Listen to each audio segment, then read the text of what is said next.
going to share a special love story. I'm here with Dr. Linda Barace. And Linda, we're cooking in your kitchen today, but it's all about food and love, right? So tell us the story and why we're here today. So the story is that on April the 7th of 2013, my son Cody, my youngest son, was hit by a car and sustained a brain injury that he could never survive. And he passed.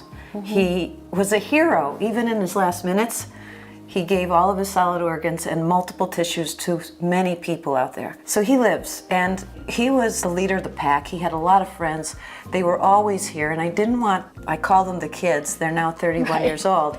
I didn't ever want them to be afraid to come back here to the house that they had such a great time in. So on May the 7th, which was 1 month from the time he passed, I decided to make dinner. And I invited his friends. They were all getting ready to graduate from college or had just graduated, and about 50 of them came. Oh my gosh. Yeah, so we had a really nice dinner, and during that dinner, the seed of this foundation was sown. A bunch of the guys said, we can't let this world forget who Cody was. Mrs. B, we'd like to do a 3-on-3 tournament in August. What do you think? We thought, this is great. There was not much more that he liked to do other than play 3-on-3 basketball. Right. So that was the beginning of our foundation, the Cody Barace Memorial Foundation.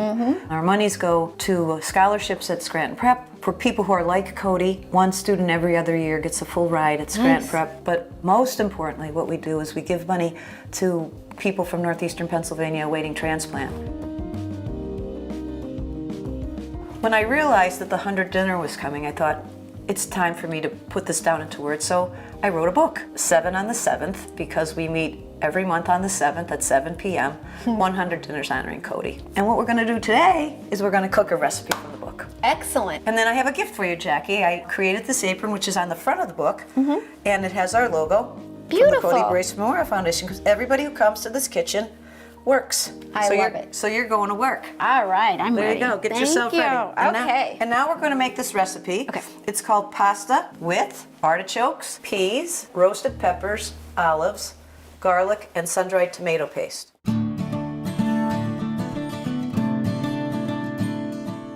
So we're going to start with a few tablespoons of olive oil, extra virgin if you have it. And I use chicken tenders because I find them to be the easiest in this recipe and the most tender. And we cut them up maybe into pieces that are about 1 inch big. And then we're going to add them to the pot and a couple tablespoons of garlic. And we're going to cook them through until they're nice and white, but not overdone. And then we're going to add all of the other ingredients. Cut red roasted peppers, then some peas, a small can, or some frozen peas, some marinated artichokes, a small bottle, a 12-ounce bottle. For this amount of chicken is more than enough.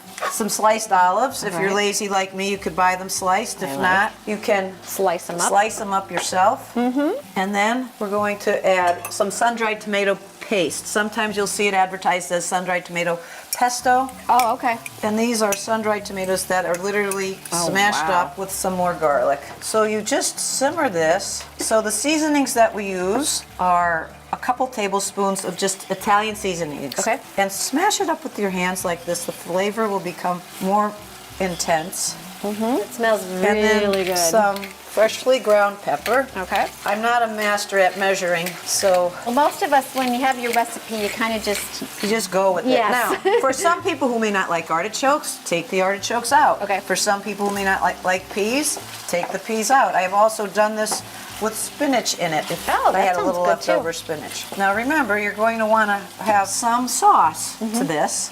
So what I do is add a teeny bit of chicken broth. When you make a sauce that doesn't have much of a broth, you can always save a little bit of the water from the pasta, which will make a nice addition to a sauce. And then, last but not least, a little bit of grated Parmesan. Excellent. Now, the pasta I use, there are pastas that are made with what's called a bronze die cut.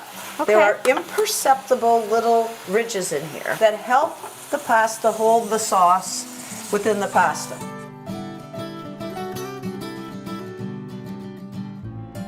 Linda, this looks Beautiful. I love it. I'm thrilled that you came, Jackie. It was really fun.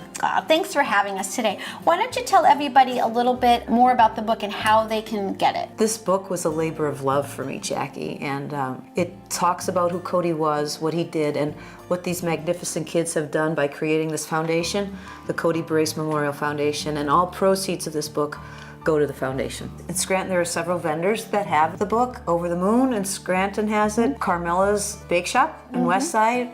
Catalano's has it. Jerry's For All Seasons has it. Sanderson Place has it. And Nada has it. We could also get it on Amazon. Great. And Barnes & Noble. Thank you so much, Linda. Thanks for having me. You are very welcome for sharing this beautiful meal and this lovely love story. It was fun. It is a love story. It's a love story that just happens to deal with food. I love it. It's beautiful. Thanks again, Linda. Thank you, Jackie.